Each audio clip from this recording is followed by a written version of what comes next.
Hey, it's me again.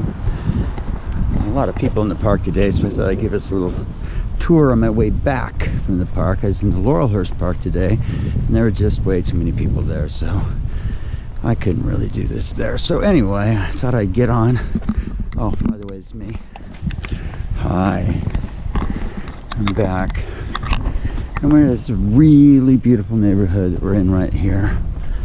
And today I tell you a story about how my high school burned down my freshman year while I was in class. Doesn't happen to everybody, so hey, thought I'd share this little story. This kind of goes out to all the graduates. I feel for you kids, I do. But I'll let you know, my freshman year in high school, that senior graduating class, they didn't get to graduate either.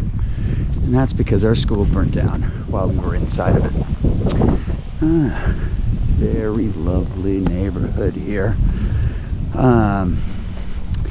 So I remember it was the final class period of the day, and it was algebra class.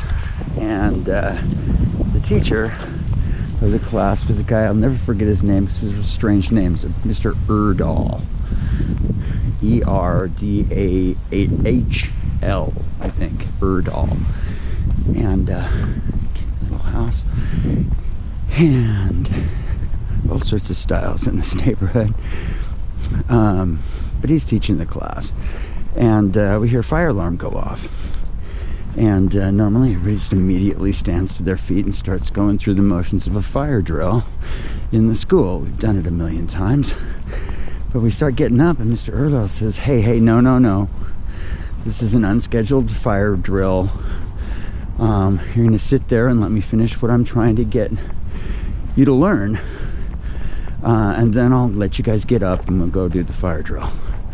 So we're sitting there, and he's on the chalkboard furiously trying to finish his point, whatever it was that he was making or trying to teach us.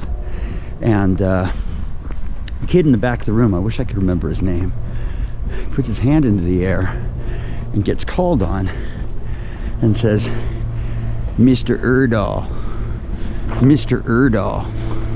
there's black smoke in the hall. And at that point, chaos begins totally to happen. We all jump to our feet and start rushing towards the front door. We don't listen to Mr. Erdahl, who's going, wait, kids, be orderly, fashion, do this in a correct way. One of the kids, who I could mention his name, but I will not, thought it appropriate at that moment to pick up his desk and chair and throw it at the window. Well, we all went out the door on the other side. I assume that the kid just thought, well, I'm allowed to do it in a situation like this, so who's gonna stop me? Side note, this same kid, for senior prank night, climbed onto the top of the senior building, fell inside one of the glass windows on the roof, broke his arm, and was trapped inside the atrium area, and couldn't get out of there. Stayed in there all night long. I don't know where that kid is. I've looked him up 100 times, can't find him. He's either doing all right, dead, or in jail. One of those three options, I'm guessing. Anyway, so we all orderly out of the building, and remember at this time period, 7-Eleven had just introduced the Big Gulp. Just kind of put you in the right time frame. Got a bunch of people, so I'm going to pause this story for a second as we get across the street here. Lots of beautiful flowers in the neighborhood. Anyway, we went over to 7-Eleven and we got ourselves some Big Gulps, and we sat across the street watching our school burn to the ground. The fire got so hot that it actually boiled all of the water out of the swimming pool.